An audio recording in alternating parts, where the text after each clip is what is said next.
Before I did any of the mounting, I asked Mark what he had done, and he was very gracious and gave me the information very willingly. Thank you, Mark.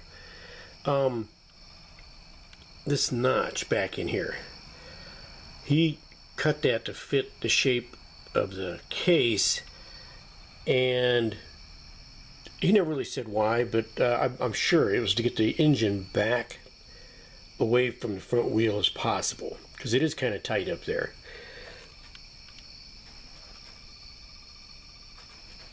You can see there's just not a lot of room between the pipes and the tire. So that was one thing I did prior to starting to get this mounted. Then the other thing was, down here there were two tabs, one here and one here, and I just cut it off right there, just again to make room for, to set the engine back. They interfered just a little bit.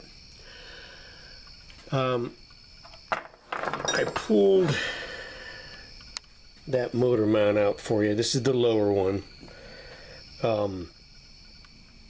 This is the nut that slides in and out of this tube. It's just pressed in there, and I don't know if you can see it or not, but there's like a keyway cut. I just ground that with a Dremel, and it matches the seam in the tubing. This is seamed tubing, so that's kind of like a key, keeps it from spinning when you tighten it. And the only reason I did that, there's the rest of it,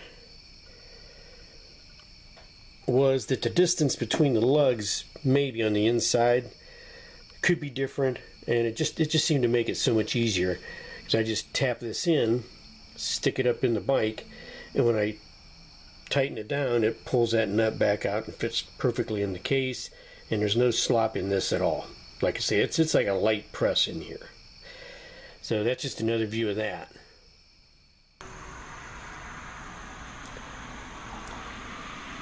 So I thought I'd make a little video on what I found on installing a small triple into a KV frame.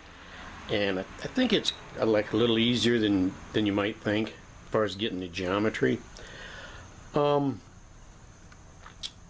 on mine, I'm going to come over here.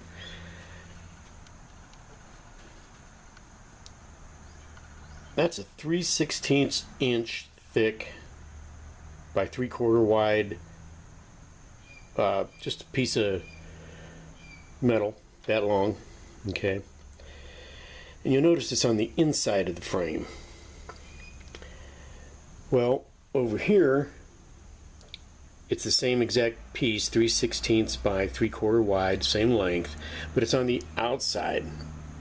So what that did is shifted the engine over that way. Okay, shifted it that way. And it just turned out that the distance between here is exactly the width of this. So it just fits right in there with, if you use 3/16 here. That put my sprocket just about dead perfect in line with my rear sprocket. Okay, now I had earlier spaced the wheel, so I actually checked the wheel to make sure it was in the center of the swing arm, and I had to make new spacers, so that might change things a little bit for somebody else.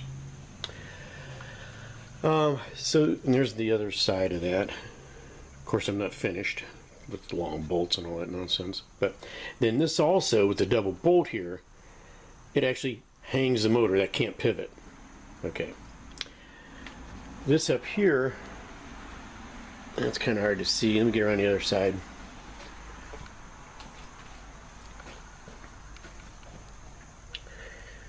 You can kind of see it now. There. These are just those long threaded rod couplers, and I bought 8 by 1.25 rod couplers, and I Loctite them together with a short stud in the middle to make one big long nut. Okay, Then as you can see, let me see if I can get out. Okay. That's the original bracket. And I cut it off, made this stirrup, it goes all the way to the other side. And another piece, let's see, I don't know how close I can get into that, that bolts on top of these. Oh, okay, and I forgot. This is the same metal, 3/16 by 3/4. Okay, and I'm spanning, you know, kind of a V pattern. See if I can get that. There you can see it. So I got one head bolt of this, two head bolts of the center, one head bolt of the number 3. So, and then I just made a hanger, kind of like the original one was. Okay, so that's actually, you know, a multitude of pieces. 1, 2, 3, 4 big nuts. 2 of these. Another one that goes from here to here, just to cross it from left to right. That has the hanger welded onto it. Okay, and then I hung it here. This, I figured out where the main tube is.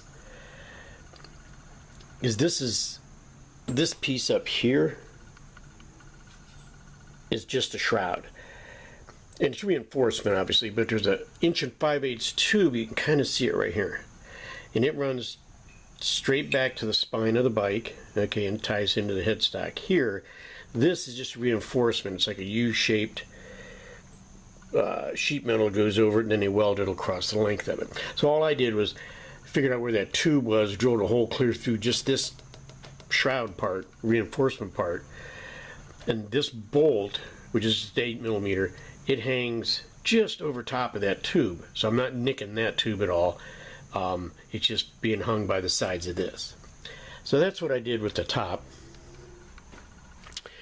On the bottom, I kind of did the same thing as I did with the top rear. See if I can get in here. So there's that same stocks, 3/16 by 3/4 wide. And then, I don't know if this is going to work. Oh yeah, maybe. You can see this tube right here. Okay, and that's just a piece of tubing that I had. And I welded nuts in each end. One of them is a floater, and that's on the board. So you can see how I did that. And the only reason I made it floating is because in case these lugs were a little different on another engine. So it'll pull it over and it's still extremely stable. And I'm going to also, once I figure out foot pegs and stuff, get another bolt in here in the same way that I did these two here. So I have 2 up here and 2 down here. Then hopefully these 2 mounts will carry the bulk of the load. I'll come around here and get another shot.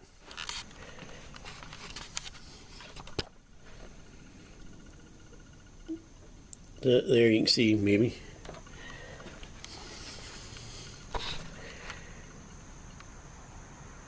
Then I plan on mounting foot pegs between this and some arrangement in here. Okay. So that's pretty much it, for at least for getting the motor in there. So if you use those dimensions, you should line up, everything should line up pretty well. At least it did on mine. Okay. Oh, thanks.